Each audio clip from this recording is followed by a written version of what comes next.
Bismillahirrahmanirrahim. Assalamualaikum warahmatullahi wabarakatuh. Teman-teman semua, kita lanjutkan materi kita. Materi kita saat ini masuk di materi termokimia, materi kelas 11 semester 1, di mana termokimia berasal dari secara bahasa berasal dari kata term dan kimia. Term itu berarti suhu atau kalor atau panas. Nah, kimia itu ya salah satu rumpun IPA ya, salah satu ilmu di rumpun IPA. Nah, di mana secara definisinya termokimia adalah cabang ilmu kimia yang mempelajari perubahan kalor yang menyertai suatu reaksi kimia. Ya, ilmu kimia yang mempelajari perubahan kalor yang menyertai suatu reaksi kimia. Di mana di sini ada penyerapan ataupun pelepasan kalor. Kenapa ada termokimia? Karena pada hakikatnya energi itu tidak dapat dimusnahkan, akan tetapi dapat berpindah dari bentuk energi satu ke bentuk energi lainnya. Jadi energi dapat berpindah sesuai dengan hukum kekekalan energi. Nah, di termokimia kita mengenal adanya sistem dan juga lingkungan. Sistem itu segala hal yang diteliti perubahan energinya, segala hal yang diteliti perubahan kalornya, panasnya, dan lingkungan itu segala sesuatu yang di luar sistem. Selanjutnya, berdasarkan interaksinya dengan lingkungan, sistem dibagi menjadi 3, yakni sistem terbuka, sistem tertutup, dan sistem terisolasi. Sistem terbuka adalah sistem yang memungkinkan terjadinya pertukaran energi dan pertukaran materi dari sistem ke lingkungan atau sebaliknya. Nah, seperti ini contohnya ini adalah contoh gelas beker, ataupun kalau kalian di rumah ada gelas biasa ya. Nah, itu ya ketika terbuka dia memungkinkan terjadinya pertukaran energi dan materi. Nah, dan selanjutnya sistem tertutup. Sistem tertutup itu sistem yang memungkinkan terjadinya pertukaran energi tetapi tidak memungkinkan terjadinya pertukaran materi. Contohnya ini gelas yang ditutup. Nah, itu tidak memungkinkan terjadinya pertukaran materi, akan tetapi masih memungkinkan terjadinya perpindahan energi. Selanjutnya ada sistem terisolasi, di mana sistem yang memungkinkan terjadinya perpindahan energi yang tidak memungkinkan ya. Sistem terisolasi itu sistem yang tidak memungkinkan terjadinya perpindahan energi dan materi antara sistem dan lingkungan. Jadi tidak ada perpindahan energi dan materi dari sistem ke lingkungan ataupun sebaliknya. Ini seperti termos. Nah, keseluruhan energi dalam bentuk kalor dalam suatu sistem itu disebut dengan entalpi. Jadi kalor dalam suatu sistem ya, panas dalam suatu sistem itu disebut dengan entalpi, di mana besarnya entalpi itu sulit ditentukan atau sulit untuk ditemukan ya. Jadi besarnya itu sulit ditentukan, akan tetapi dapat ditentukan perubahan entalpinya, di mana perubahan entalpi itu dapat dicari entalpi produk dikurangi entalpi reaktan. Oke, selanjutnya kita mengenal jenis-jenis reaksi termokimia. Di sini ada reaksi eksoterm. Ekso itu melepas ya, melepas kalor.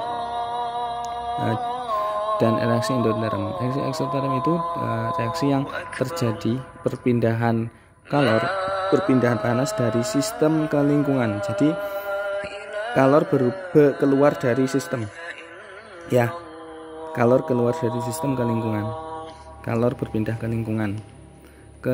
Nah, dengan adanya ini di sistem itu entalpinya berkurang, sehingga nilai entalpi di sistem dan di lingkungan itu lebih besar di lingkungan.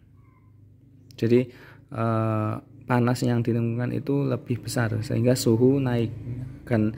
Jadi cirinya reaksi eksoterm itu akan terasa panas. Jadi ada kenaikan suhu. Nah, di mana nilai H ini dari reaktan ke produk itu menurun. Nah, sehingga entalpinya menjadi bernilai negatif. Selanjutnya reaksi endoterm. Reaksi endoterm itu reaksi penyerapan kalor, reaksi menyerap kalor. Jadi kalor diserap dari lingkungan ke sistem.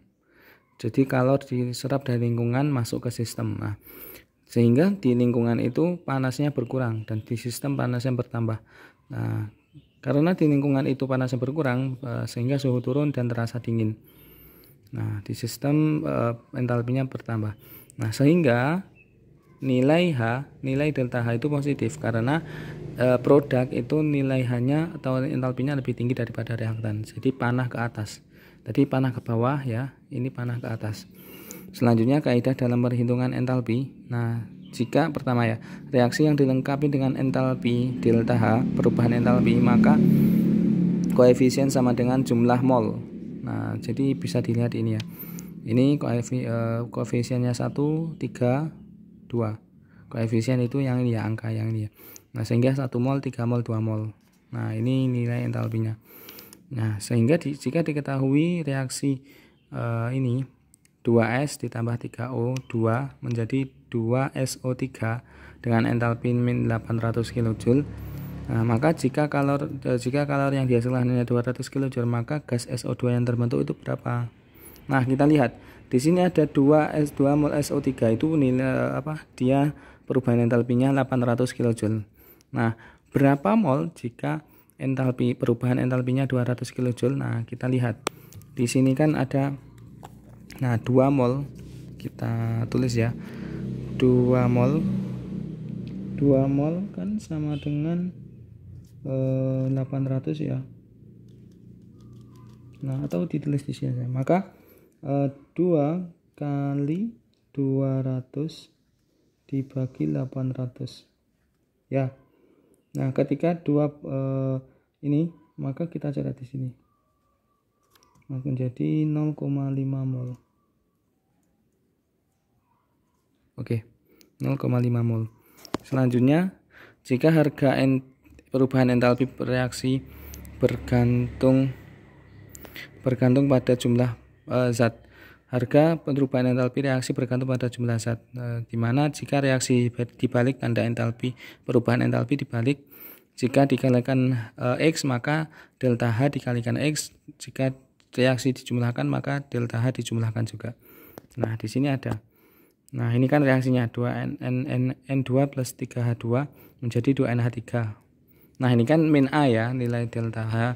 Nah, ketika ini dibalik menjadi 2NH3 menjadi, dan NH3 2NH3 menjadi N2 plus 3H2. Nah, maka ini tanda ini ya, ini menjadi positif.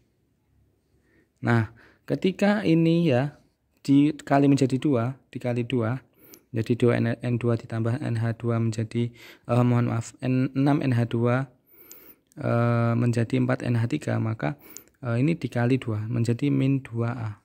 Oke ya. Sekian dari ini materinya, semoga dapat dipahami ya. Jangan lupa subscribe ya teman-teman. Terima kasih. Assalamualaikum warahmatullahi wabarakatuh.